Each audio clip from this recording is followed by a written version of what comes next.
being selfless. Right. You fill your cup. You can't give to anyone else unless you are good. Thank you. Is that just like love? You can't love no one else truly unless you love yourself. Yes. It took me 2 wives to find that out. Really? Man. You've been married twice? Yeah, I've been out here. Okay. No, I dig it.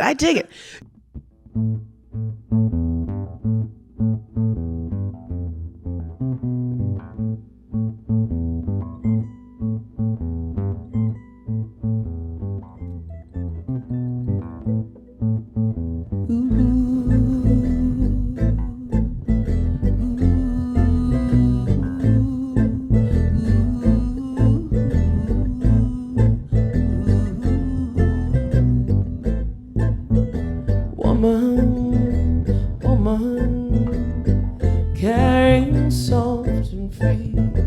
Woman, womb of eternity. Woman, set your eye within. Welcome to Consequences of Our Culture podcast.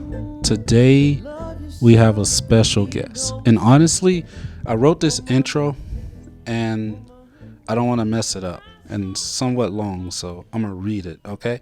But first off, I'm Randall. Today we're going to be talking about music generally, or you'll see.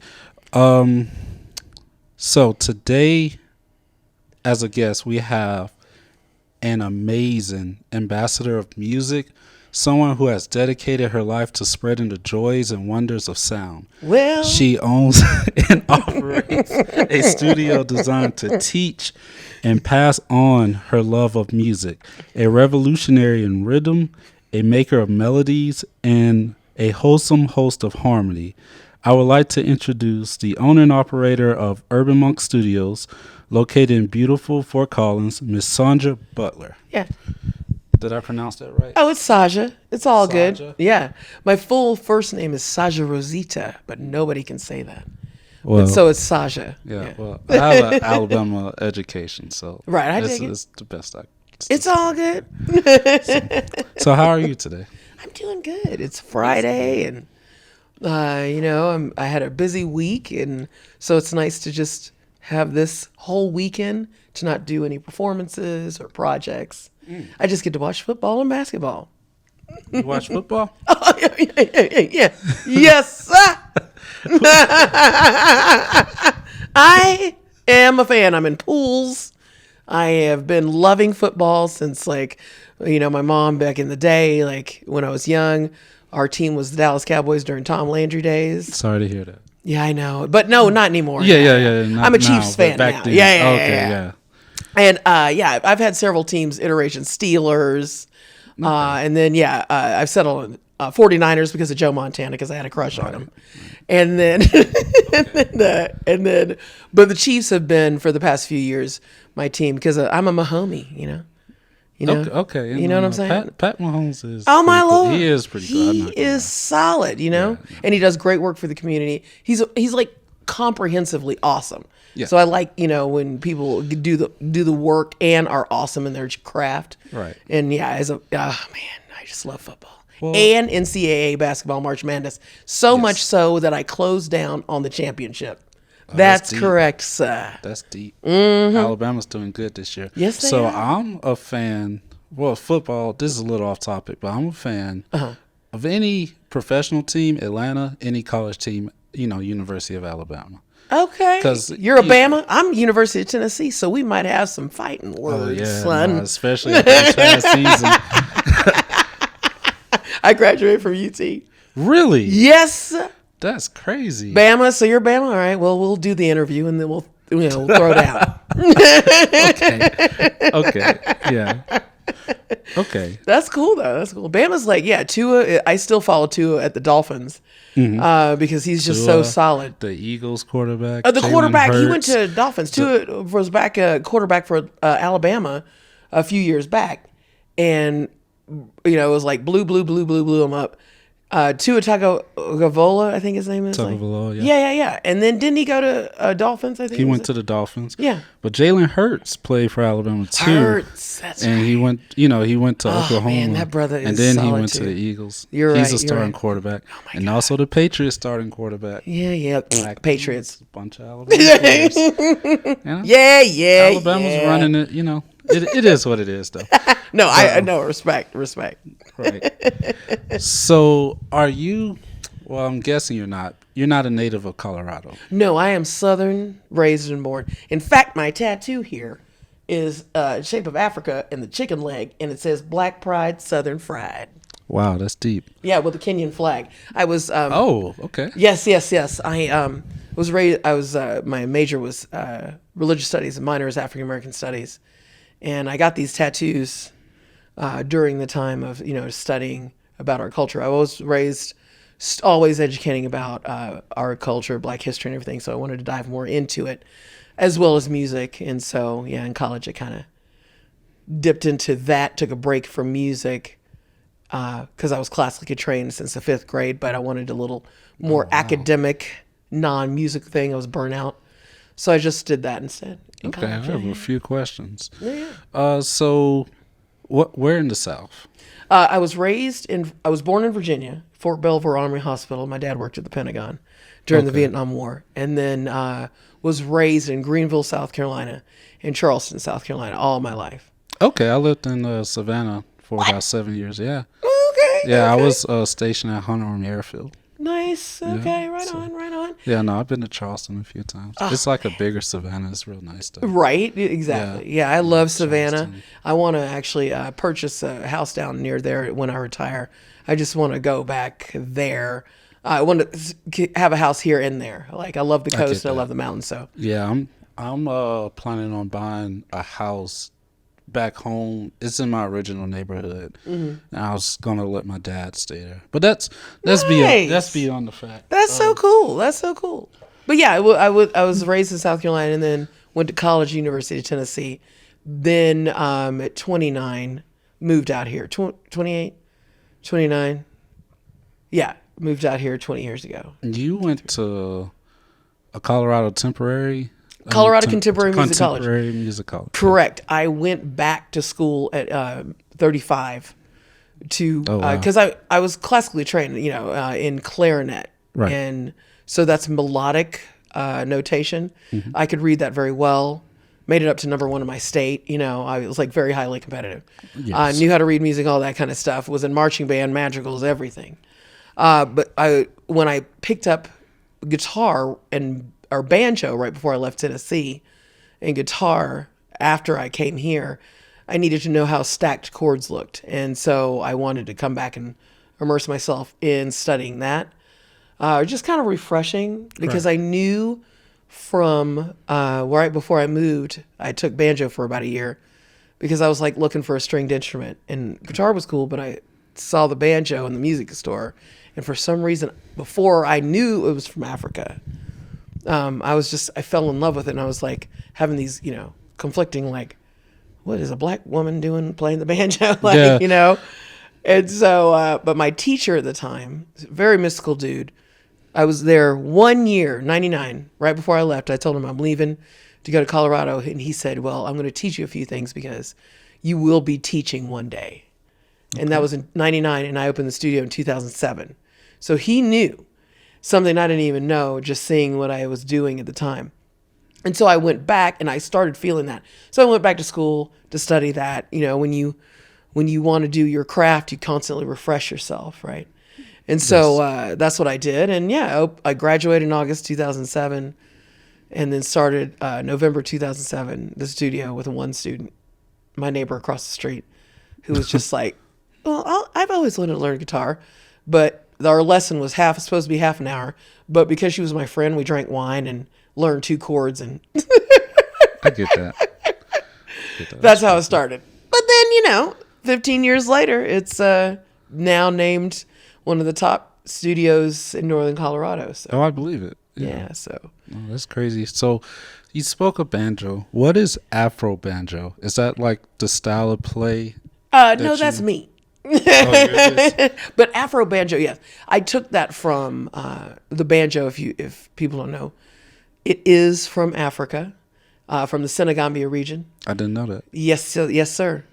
Coming in from recorded with scripts, 17th century, but before that, made out of gourd and sinew. The strings are made out of that.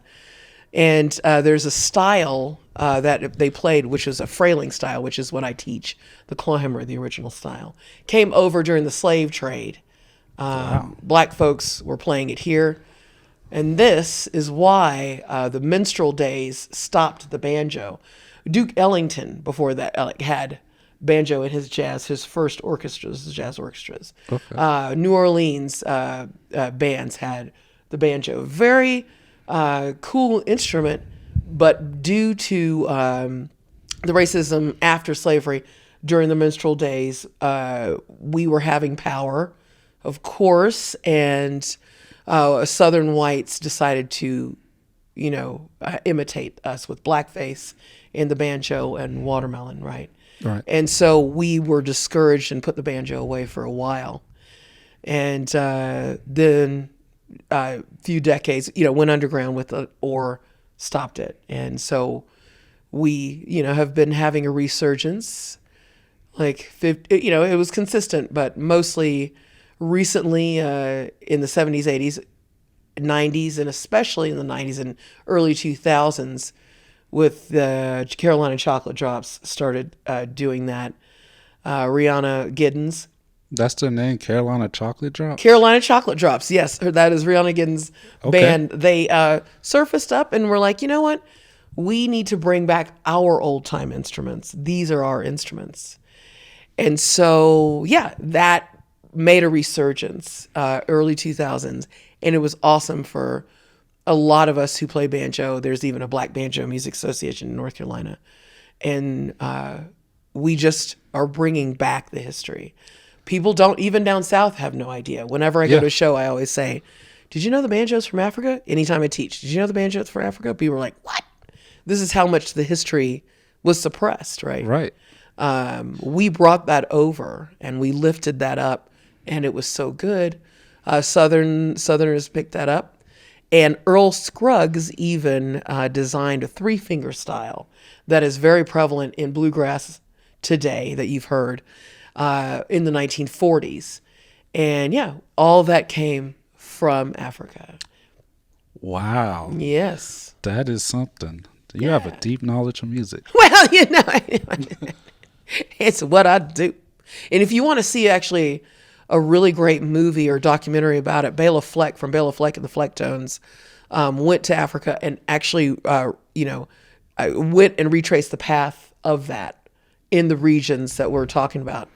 And I forgot what the name is offhand, but if you just Google Bela Fleck's movie, Bela Fleck. Bela. Yeah, Bela Fleck and the Flecktones.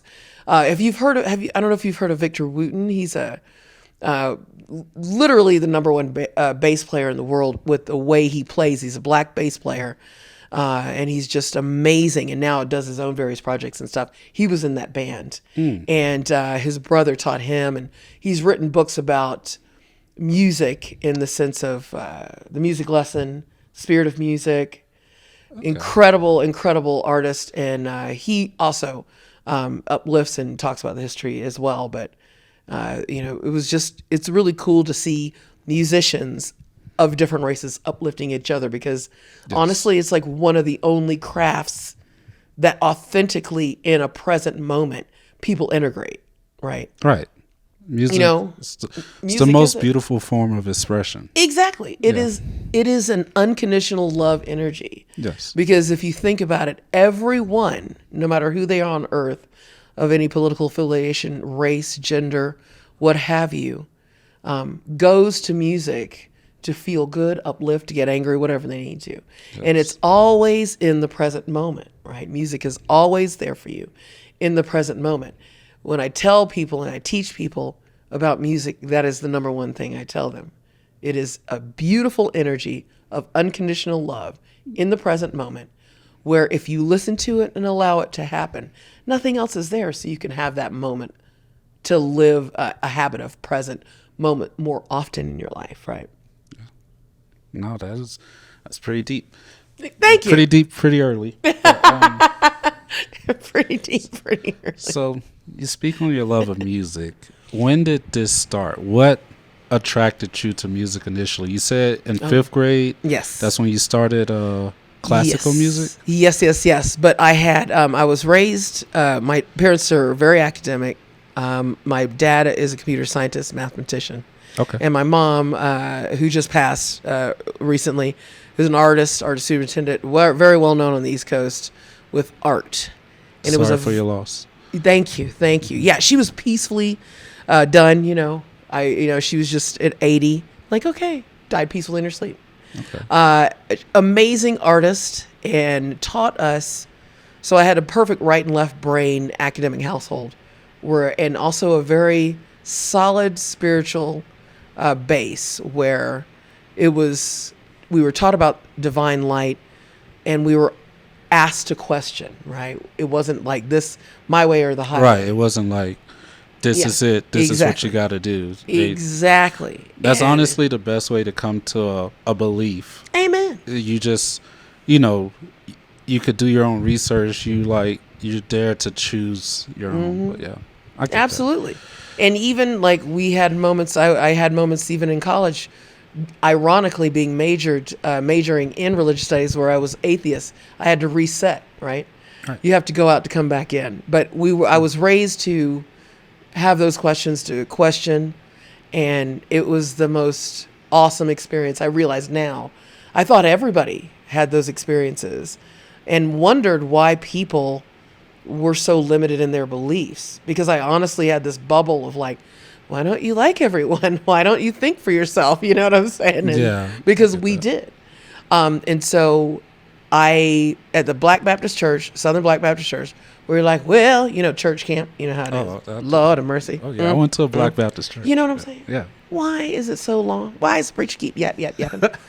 Lord of mercy. But it was, anyway, all those Christmas pageants and the singing. Yeah. And the fish fries, that was inspiring me. And I kept singing and naturally started like really just hearing the harmonies, and I would want to match that. Right. And but the music in the Black Baptist Church, and when I went to private school at St. Mary's, the monastic chants really attracted me. Both of those, during the week it's like, and in the week we can, you know what I'm saying? And it was just awesome. And so I just delved into music more at St. Mary's. My first band instructor was Mr. Hamilton. Okay. And he gave, we were trying different instruments, and the clarinet worked. And I stayed with clarinet from 5th grade to 12th grade, going marching band and all-state, and making it up to number 1 in all-state. Goodness. Yeah. I loved it. It was so much fun. So much fun. No, it does sound like fun. Yeah. My love of music is rooted in a Black Baptist church also. Right? Yeah, like, they do the swinging and the singing, and it's so much fun. Like after it's so funny. Like isn't it the best? Like, did you do Pentecostal AME or just like a Baptist church? No, just a Baptist church. Okay, right on. Yeah, we did AME and First Baptist in Greenville. And then in the summertime when my dad taught at College of Charleston, we go down to the AME church. Okay. So we were back and forth. But it was so much fun. But there's this hilarious story about church camp. It's real. And like black people, black pastors talk so long. So me, my dad, and my brother, we're sitting in the back row. And you know how the preacher's like, it's been an hour. So we try to sneak out. And he's all testifying and doing this.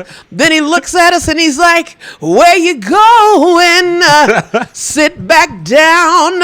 And we're like, damn it. And the whole church is like, and we're like, and then he just kept going extra because of that. Wow, that is something. We got busted. Yeah. I'll never forget that. That was hilarious. Well, It's a fun one. this is going pretty well. We're going to take a short break, and we'll be back in a moment.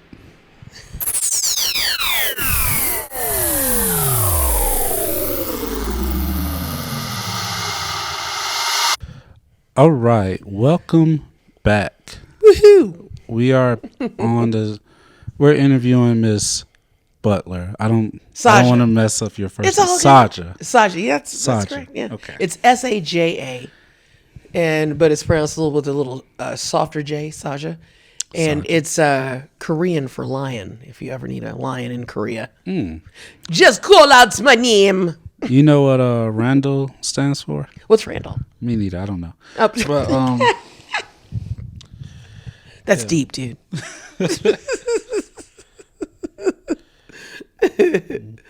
okay.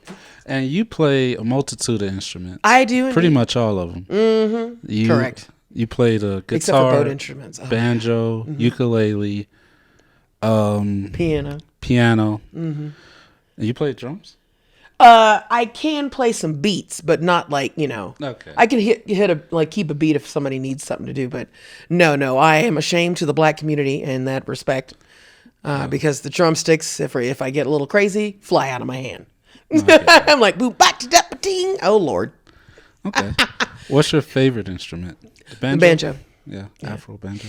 Yeah, yep. I love them all, but when I get on the banjo, it feels like home, Yeah. So, let me make sure I pronounce this right. All right, yeah, no worries. So, what is, I feel like I'm missing a word, lantern. Oh, Lois and the Lantern. Lois and the Lantern. Yes, that's my band. Lois and the Lantern. Yes, we're an all girl string band, and we started 10 years ago. Okay. We're best friends. We were friends before that, All right. and we just like one of the bandmates, Teresa, started a all female jam called the Clam Jam. The Clam Jam. Yep. And we were hanging out and just jamming. And then, you know how energy works. Certain people you jam more with or whatever. And Mary and Teresa, they lived on the same street. And so they started jamming and then asked me to sit in on a gig. And it was so cohesive. It was so beautiful. And after the gig, I was like, oh man, I would love to join this band because I'd been in bands before and it never felt that fresh, Yeah.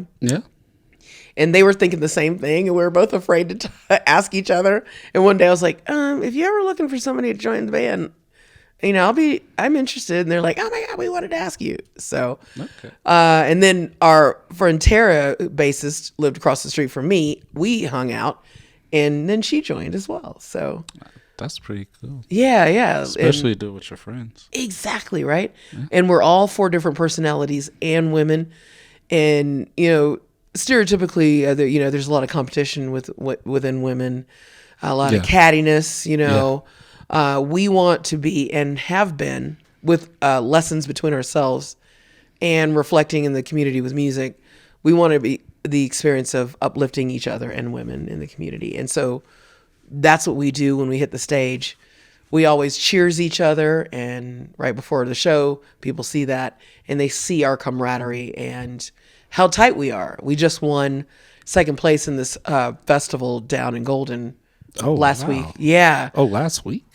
Yeah, last week we just decided to reach out and do festival competitions. Right. Didn't think we were going to place. There were like 9 bands.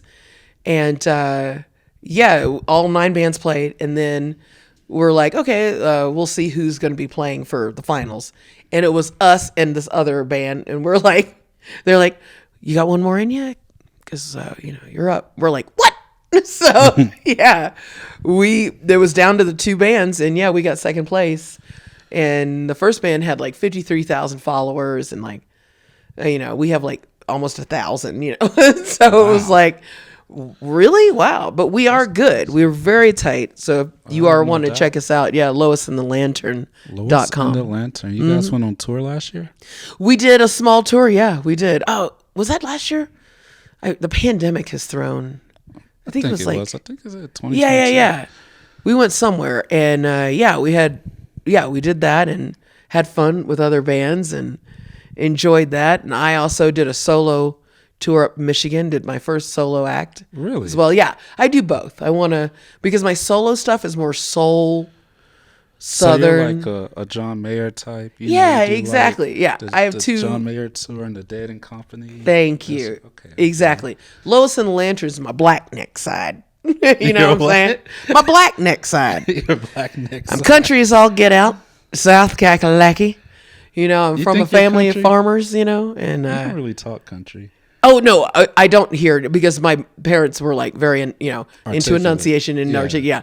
But my dad at 8, he's the only one who's like, greetings, hello. And every single one of them, and I'm like, excuse me? So when I go back, I'm all, you know, so Yeah. it is interesting how you just fall into it. But yeah, like, I don't know. It feeds my my black neck side, my country blackness, and then Saja Butler, do the soulful, like, contemporary feel.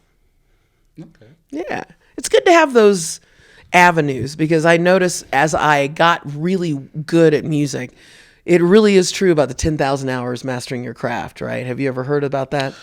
Yes, but I'm very I heard about it once, and I'm not really familiar about it. But Okay. let me guess. So it's just the more time you are at something, the more second nature it becomes. Exactly. Yeah. And somebody put math to it. It takes 10,000 hours, right? Right. So I'm well past that. And it's just, you get to the point in anything when you learn a craft, you're learning two things at the beginning. You're learning the craft and learning how to practice and commit to the craft. Then when you are getting used to it, the learning how to gets out of the way and you could laser focus into just learning the craft and going and learning technique and everything.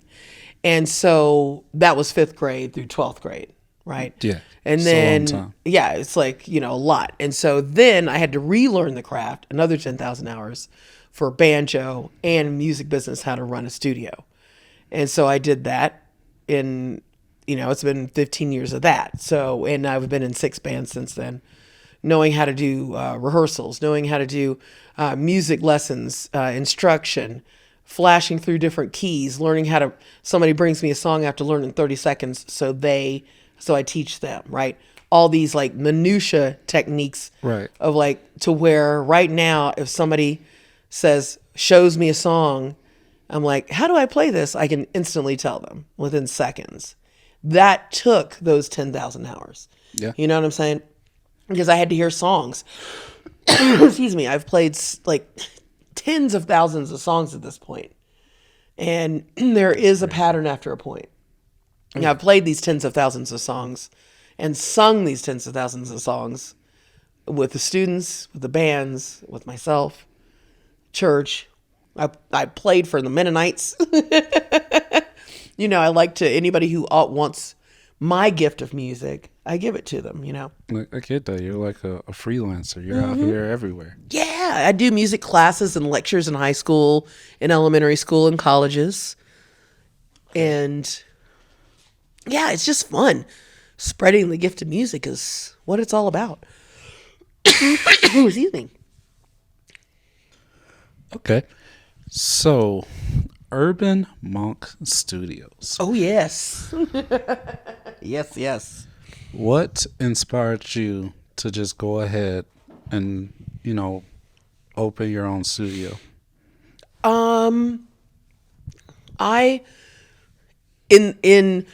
Excuse me, I'm really, really good at 2 things: music and managing restaurants. So all of my jobs that I've had, Managing restaurants. oh yeah, have been managing restaurants or coffee houses or anything like that, the restaurant industry. Okay. So right before I left Tennessee, I was managing this really high-end gourmet market. It was called the Gourmet Market, and they were offering me my own restaurant at that point. Okay.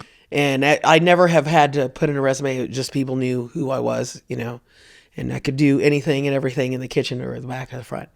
And so the guy who owned it offered me a restaurant, and I was into the banjo, and I was like, nope, I'm going to start over in Colorado, and because I know there's something bigger.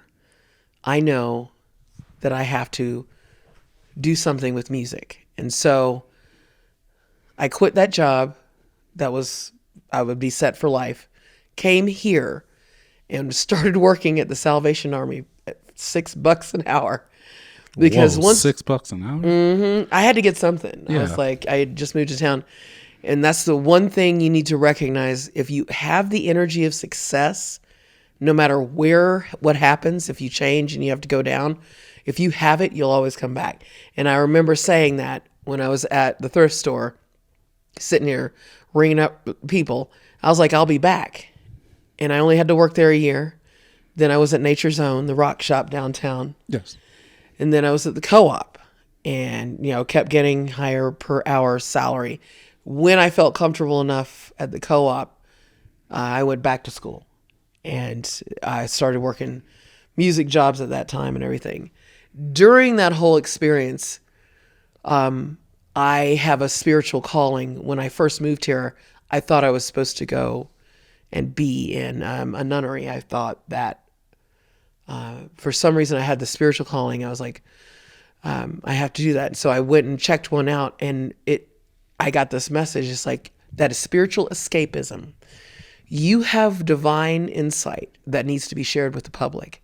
So half of your life is secular, half of it is divine. In the monastic sense. At the time, I was single, so I decided, I'm an urban monk. And I said, because I have been monastic many times, right? And so I said, okay, that's what I am. And then I had this huge dream, and I still have it I woke up and drew it. I was in front of Stonehenge looking, and I could feel it. It was one of those dreams where you feel it. There was a capuchin monk with the ones with the brown capes, the wool capes, and I can show you. I have it up, the wool thing upstairs. And I didn't see a face, and it was facing me in this wind. And it was the most intricate, amazing dream. And it was telling me about who I was. And I'll never forget it. Like, I was like, that is with music. And I was sitting in music class when I went to Colorado Contemporary Music College, and I'm sitting here making notes. And I put the two together. I'm like, oh my goodness, I'm supposed to have a studio. And I'm an urban monk Studios. And that's what happened. So I started it, and 2007. That is nice. Isn't that cool? What a great feeling, to be doing something you feel like you called for, and that you were called for, and something that you love. Absolutely. That's a beautiful thing. Too many people work and they're, unhappy with what they do. And they're always searching for their purpose necessarily. Mm-hmm. And, they become lost and depressed and sad and angry. But, it's beautiful to, do what you love, and it's something you feel like you were called to do. So, yeah. Absolutely. And any and everyone can do that. The thing is, you have to trust and take risks. So many people play it safe and are miserable. I call it, they're safe in the bear trap. Their foot's trapped there, and then all of a sudden it was painful. Like, well, I guess I'll just do this for the rest of my life. And then it becomes numb, and they just get used to the pain of the habit of playing it safe. And that's why so many humans on this planet are miserable, is because they have the regret of not taking chances, and they think it's always too late. It's never too late. It's never too late. It's never too late. You can start over anytime. Yeah, anytime. The most important thing is your sanity, like your happiness. Like, you can't, if it's not making you happy, you shouldn't be there. Absolutely. Especially in 2023, with all the knowledge we have and what we have learned, especially over the pandemic, the huge changes we've seen in every atmosphere in the past 3 years. When George Floyd, I remember that weekend, 3 things happened that weekend, that Memorial Day, actually. George Floyd was murdered, you know. Right. We had the lady called the photographer in the New York thing same day. He was walking, a black photographer, was taking pictures bird watching, and she called because her dog was attacking him. She called the police saying she was being attacked. I don't know if you remember, that was the same day. Oh, that's crazy. Same day. And then another thing happened as well. So I remember writing this post about that huge change. That weekend, and it was on Memorial Day, that changed the whole world's perspective of the inequity that we had in America and allowed black people to see finally and to say finally their expressions of relief after having to be repressed and scared to even walk out the door, right? We've seen that. We've seen, because of that domino effect, the indigenous nations here in America got to say something about their inequity. We had the Asian American Pacific community say the same thing. Right. We've had Middle Eastern folks say the same thing. All of a sudden, everybody is saying, yes, this has been a white supremacist culture, especially in America.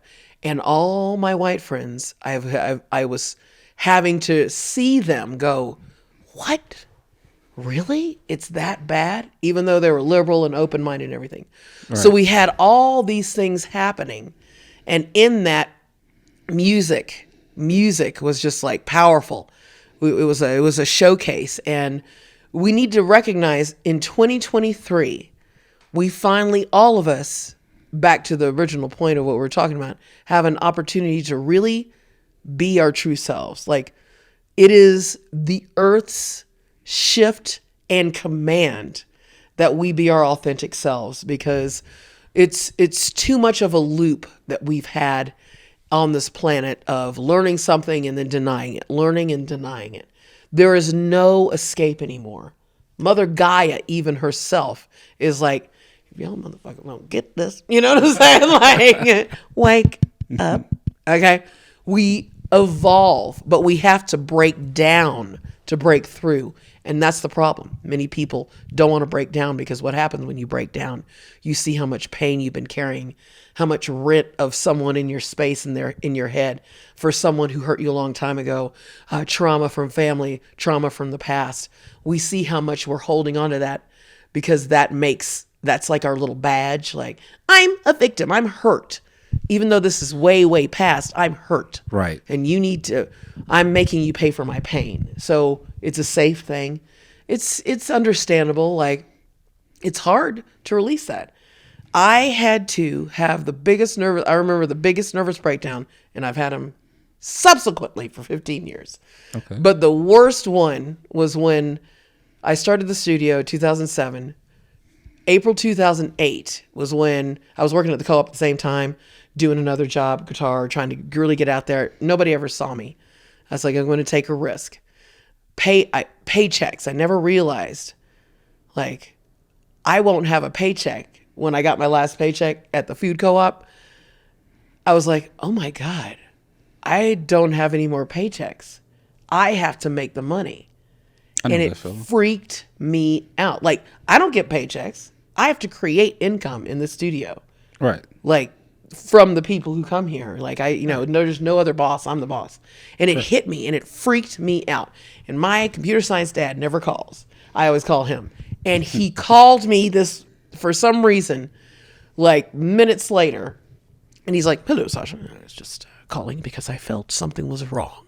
This is how he talks. Greetings, Yeah. And I was like, paycheck, and he's like, okay.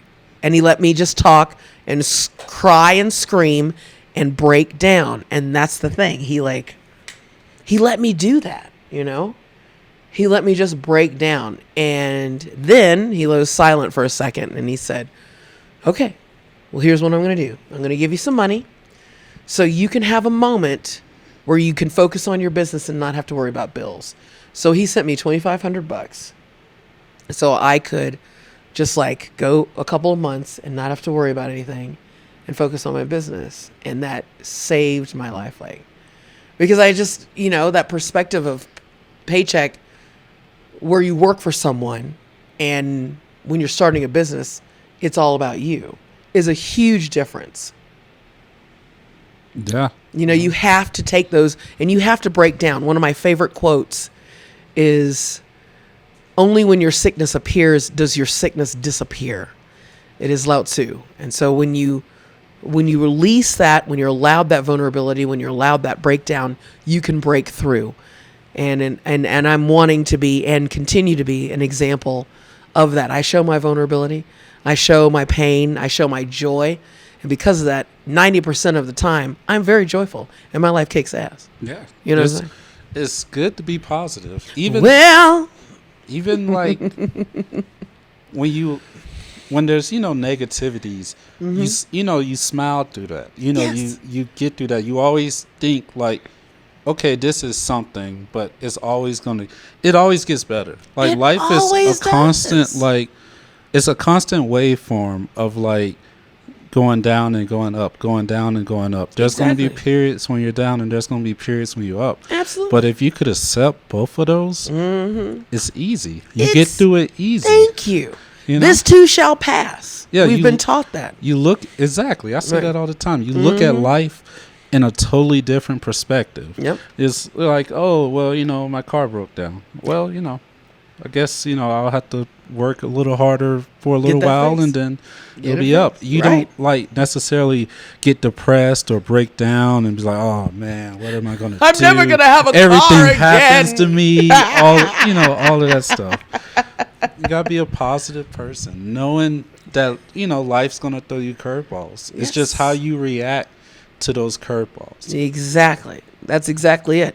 When you our universe and our bodies are even meant to thrive. When you cut yourself, your skin isn't like, oh heavens, I'm going to rip a part off the skeleton and drop dead. No, it immediately starts clotting, right? You see Right. what I'm saying? It's built to thrive. And if you think about that, you're doing the same thing. When we have the cut in our emotional armor and our mental armor, many times people just like, oh God, this is it. And that's where you get mental illness. And that because it keeps going. If you just clot that with nurturing yourself and breathe and just take a moment, getting in the present moment, because nothing happens in the present moment. It's either something that's happened in the past or something you're worried about in the future. Think about how people talk constantly. Oh, I can't believe this happened to me, right? Oh no, and I can't believe you did this. Or, oh no, I'm going to have this happen to me, right? It's never like, I am great. I am having a fantastic day. Right. You see what I'm saying? Yeah. It's never like that. Have you noticed whenever you ask someone or a downer, like a person who's usually down, you ask them their life story, they tell you the negatives first. Oh. They'll tell you, oh, it was so hard. Dad didn't come to my soccer games. That's what I hear. Well, the Right. minute they start spouting off, because it's just first negative, it's like, why are you on the defense? I call it out. They're like, what are you talking about? Because most of the time, they don't even know because it's such an ingrained habit. They have no, oh Lord. There's a dog here. Casanova Harris. Casanova, my Wolf Malamute Husky just came in.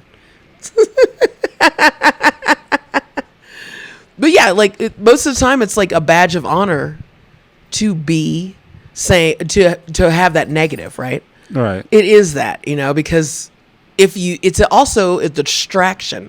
Negatives are easy, right? Right. Positives have power attached to them. Yeah.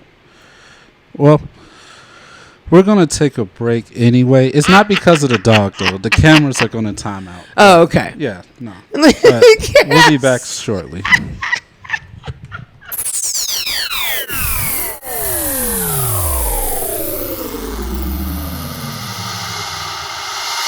All right, we are back Well, with Miss Saja there you go. Butler.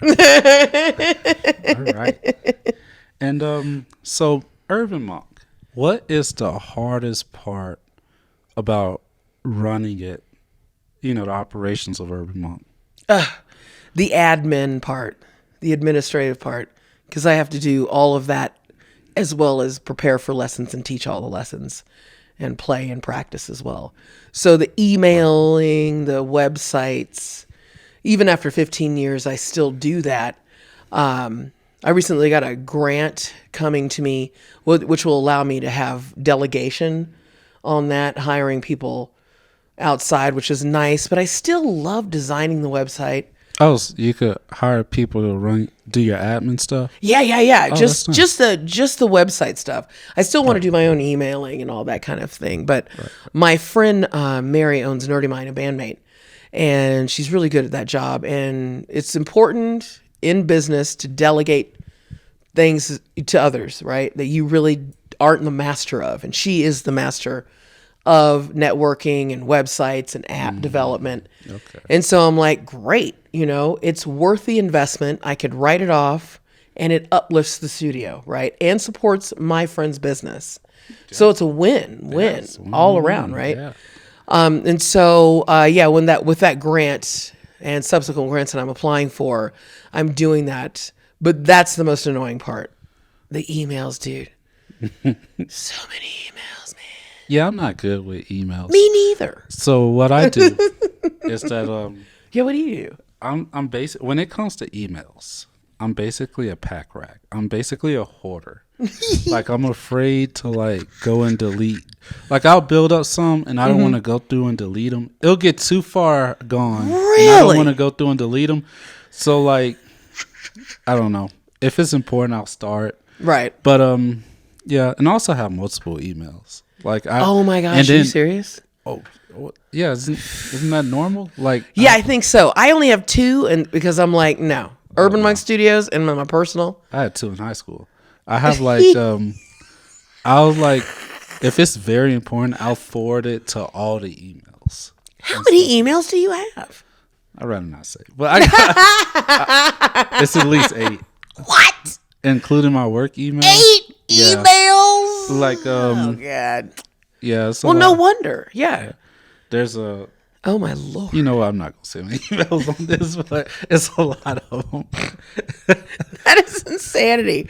Wow. I was like, oh man, I have too many. I have 2. I used to. So there are some emails if it's just something not really important, a subscription I don't care about or something like that, I'll put on some of these BS emails. Right. But for my most important stuff, it goes to my your primary email. Totally.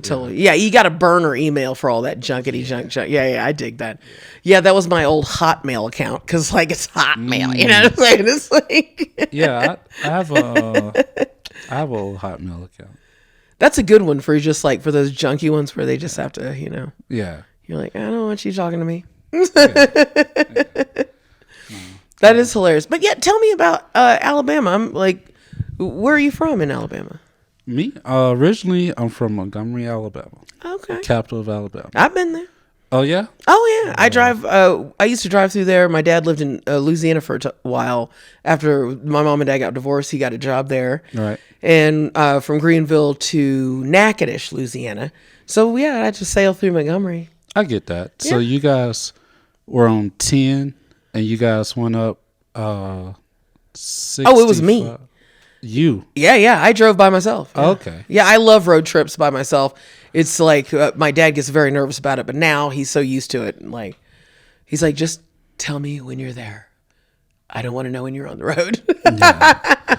But I've been road tripping by myself since high school, and that's when he got that job. And so I'd go and visit, and I forgot what the highways are down there anymore, but okay. But yeah, Montgomery was one of my lunch spots. Okay. Lunch spots? You would catch lunch there? Yeah, I'd catch lunch around there. Yeah. You remember because I where? did not want to go through Mississippi and stop. I You know don't what I'm blame saying? you. I fueled up. Nobody. Okay. I stopped right at the border at the Exactly. Mississippi River Exactly. and go, oh, how beautiful. Yeah, no, I Grand old Mississippi. Then I locked the doors and sailed through Mississippi. yeah. I've been in Mississippi, and there's been there's been like you're on the interstate, right? Yeah. And there'll just be an exit, and you know how exits usually have like something Stuff. like a gas station or like a hotel. Oh, I know or what a you're talking restaurant. Yeah. It'll just be like exit 278 leads to nothing, and then you just see a road leading through like That's a barren right. field, And that's your it's last like, exit you will ever take. It's like that's not Because meant the for me. Klan is at the other end. Okay. Yeah. Did you know Mississippi had slavery legal still until the 1980s? I didn't know, but I'm not surprised. Yeah. They had a 60 Minutes episode about it. And I remember it was like, That's I was like, deep. what? And you know, Mississippians, you know, Yeah. No, that's what. they were defending the whole tradition. But speaking of music in Mississippi, doesn't like most of our secular music come from? Oh man, Mississippi, Mississippi Comes is a from the jewel. Delta? Yes, it is, and that's the most thing. Black I love churches. it. Mississippi's gorgeous and deadly at the same time. Yeah. Right, and of course I've stopped in Biloxi. Oh yeah. Well, Biloxi's not that bad. Yeah, and my brother actually he's a lieutenant colonel in the Air Force. Okay. Yeah, he's in Biloxi right now. Okay. Yeah. That's But yeah, it's a gorgeous, rich history. I mean, the food is amazing. But like, there's certain spots, like you were saying, you just don't go. Once you know Mississippi, you know where to go. a lot of spots you just don't go. Absolutely. Shoot, Appalachia, Yeah. up in the Oxford. Tennessee hills. I'll be like, and I'm going to Dollywood. yeah. You know what I'm saying? Oh yeah, I've been to the Smoky Mountains plenty of times. There was one time, like they had this. We were looking for a radio, and we found this station that were playing country music. They played some racist stuff on the radio. I was taken back. I was like, whoa, this is deep. Darkest gonna get it. Darkest gonna get it. Gonna get hung by trees. Shrek a doop doop diddly dee dee. And you're like, oh dear. Like, Yeah, nah, yes, absolutely. it's deep out there. Absolutely. And like, seriously, and it's so interesting that you say that because it's like half, like, the South, as you know, Yes. is like more integrated than any other place, but more racist as well. Yeah. Right. And so, like, for example, I had a friend, my friend AJ, very close friend. He was a white dude. His uncle was the Grand Dragon in the Ku Klux Klan. So naturally, I wasn't going over to his house. Right. Correct. But it was like he was the Purple Robe brother. You know what I'm saying? Yeah. So like, but at the same time, we hung out and we were like, no, that's not me. But I was like, darn, Grand Dragon? Yeah, that's deep. Damn. You know Your what dad I'm had to saying? put in some work. Got some Right? rank. He had to have the levels of experience of racism to get to that level.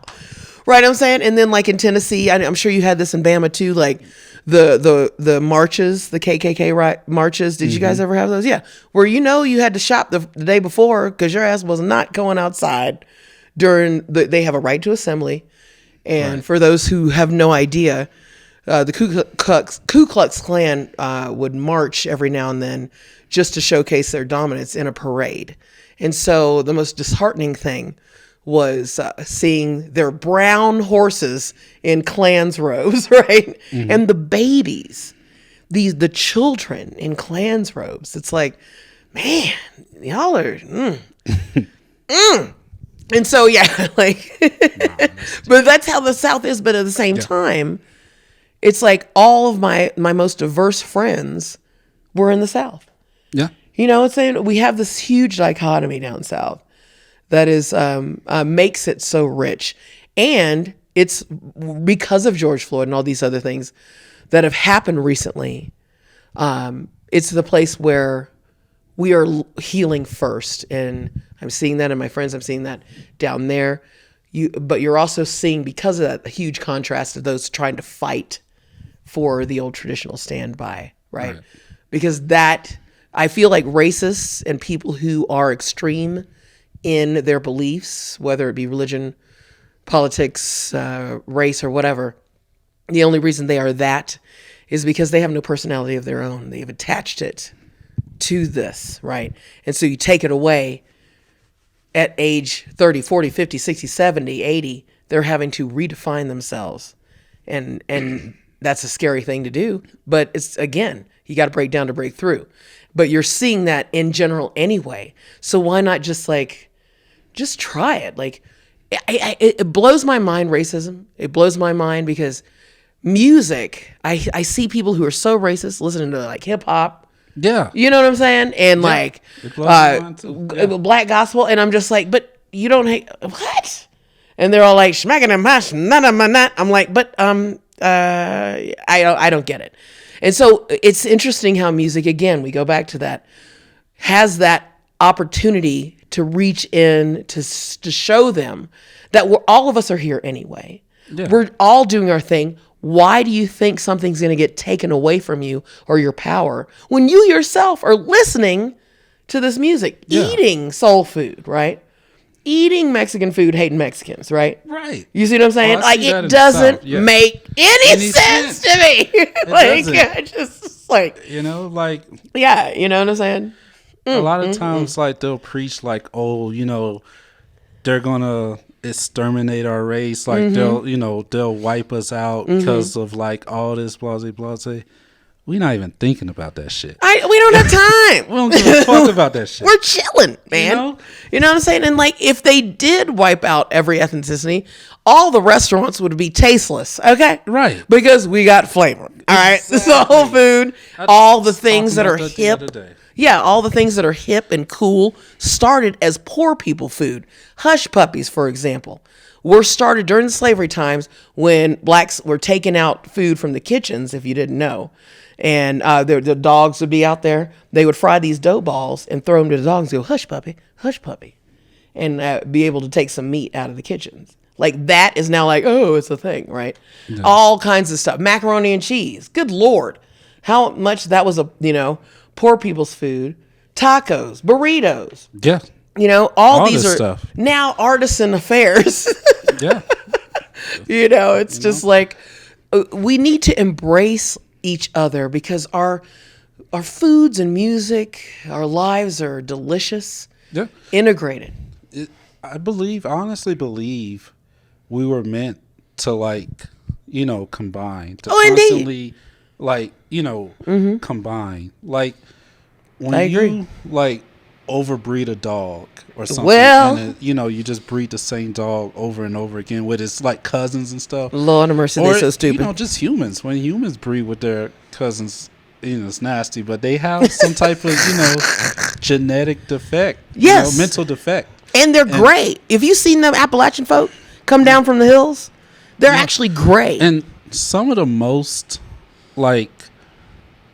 beautiful people, talented people are mixed race people. Exactly. So exactly. I never have any problems with like Caucasians or Mexicans. No, I'm always absolutely willing. I understand like not every white person's racist and stuff like that. Oh, of course, but, absolutely. There are some, and I just wish we could love each other. Because a skin color, think like if there are aliens, right? And I know we're getting way off subject. If there are aliens, no, this is great. And they come down here, right? Right. And they'll be like, hey, you guys, and it's like, oh, well, we don't like them. It's like, you don't like them, why? It's like, because of their color, their skin color. Like hearing that as an alien, when you think like that's dumb as fuck. It's like that's the dumbest ridiculous. Thing it's like only open melanin. It's like it's literally your skin cells opening up to more melanin. Right. That's literally the difference in skin color. Yep. Straight up biology 101. Right? That's it. Environmental and that's it. And we have culture based off of those over the generations, and that's right. And instead of being scared of it, we should embrace it. Like, because someone lives in this part of the country, they develop these foods, music, styles. That's cool. Let's explore it, right? Instead, they're like, no, they're trying to take us over. Again, anybody who thinks that has put more of themselves into the tribal aspect, which was necessary many generations ago. Tribal aspects were very important to define the culture, and it still is. But you're never going to have anything taken away from you unless you give it away, period. All right. That's it. And so the only thing that we need to do is embrace each other, accessing your power even more. So ironically, being an urban monk and being a black woman in Fort Collins. I feel more extra black being here.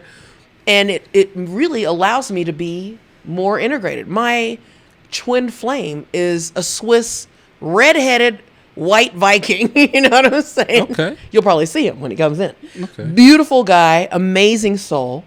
And our families and us, we uplift each other and share in that. And it's very exciting.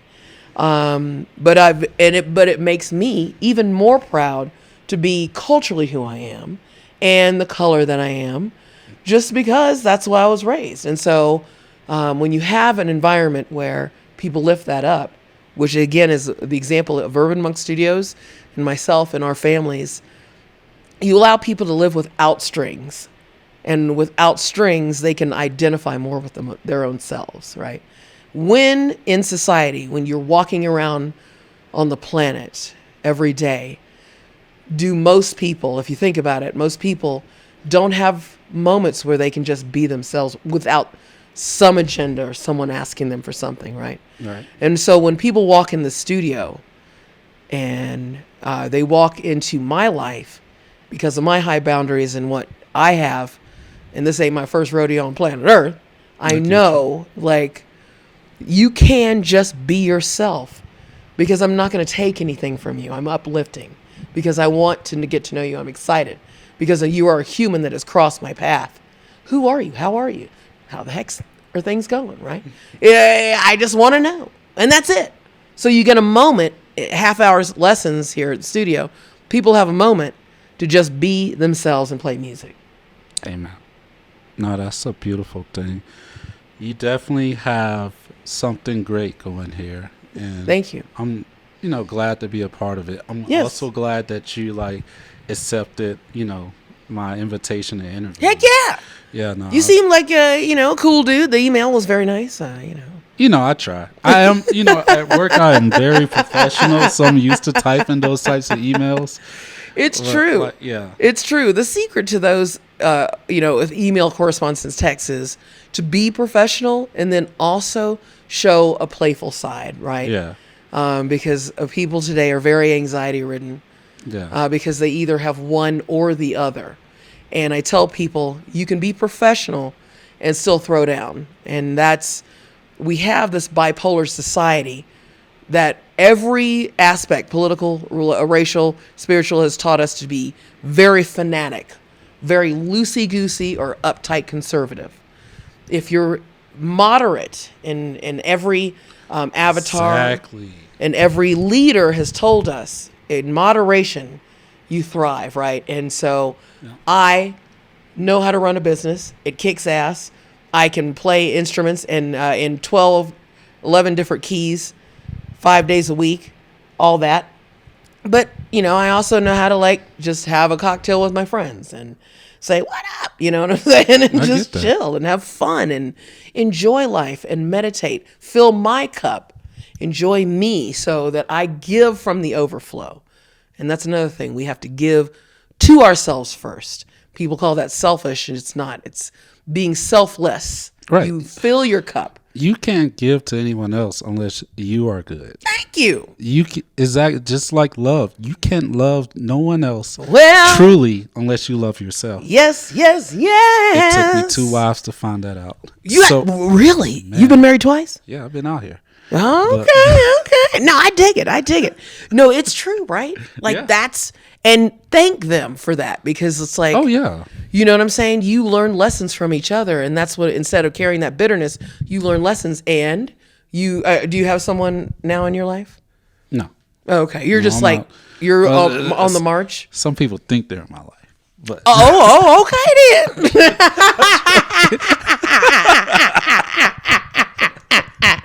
I hope you ain't watching. No, I'm joking. That is hilarious. This is someone I'm talking to. Okay.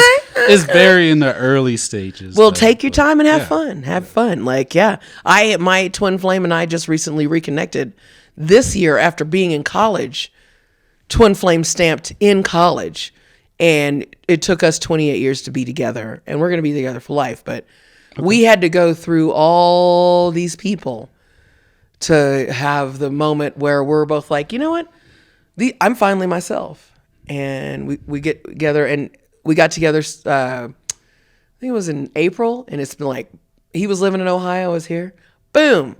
Our first date was he booked a hotel or a cabin in Outer Banks in North Carolina. Okay. And I drove out there to see him, and it was just like magic. And it was, we've been living together since. And You guys went to Tennessee together? yeah, University of Tennessee. And we started to date. It was, we were in our 20s, and the coolest thing happened.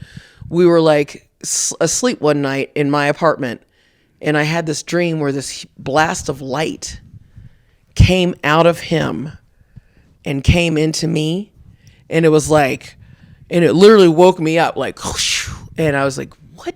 And I was like, Charlie, I woke up, and I told him, I was like, this is what happened.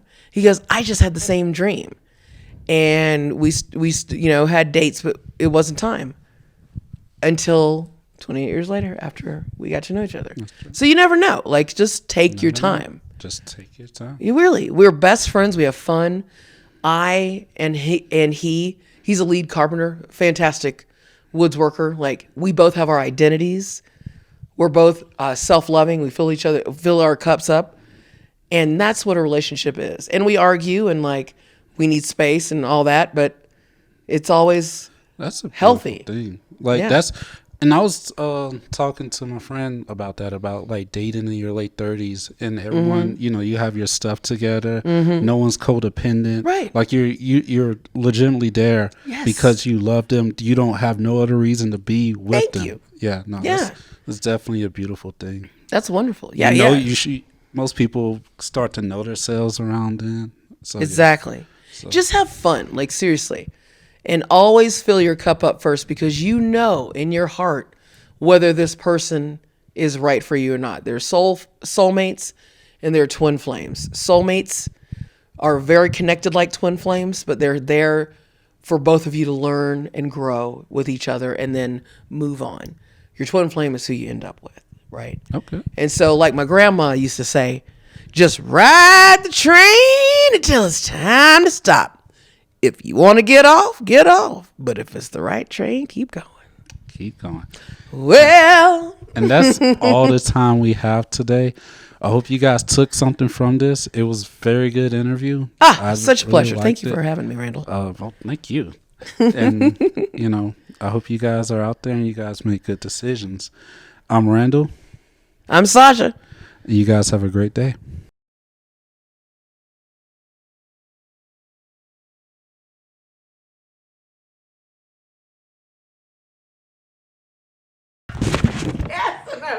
He's like, damn it, I'm not staying up any longer. He's like, okay, he got his hugs. He needed his hugs. This is so much fun. It is. Time to begin again.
Thank you so much.